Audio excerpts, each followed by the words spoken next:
তার ভিতরে যে ভদ্রতা বোধ ছিল, পরিমিতি বোধ ছিল এবং কথায় বার্তায় তিনি যেভাবে সংযত ছিলেন, তিনি কোনো সময় প্রতিহিংসা পরায়ণ বক্তব্য আহ, আমার মনে পড়ে না। তিনি জাতিতে বিভেদ সৃষ্টিকারী বক্তব্য, প্রতিহিংসা পরায়ণ বক্তব্য এবং কুৎসা রটনা করা, এই সমস্ত জিনিস থেকে অনেক অনেক দূরে ছিলেন।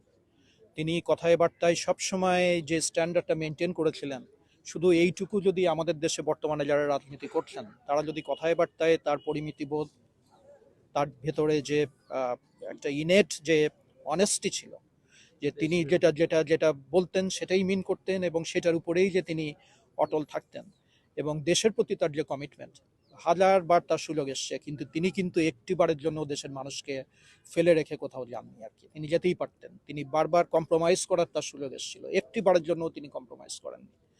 সারা জীবনই তার সংগ্রাম ছিল এবং এই সংগ্রাম ছিল এই দেশের মানুষের জন্য। তো আমি বলবো যে শুধু আমরা তাকে তাকে মিস করছি বা আমরা তার জন্য দোয়া খায়ের করছি, যেটা করতেই হবে আমাদের, সেটা না।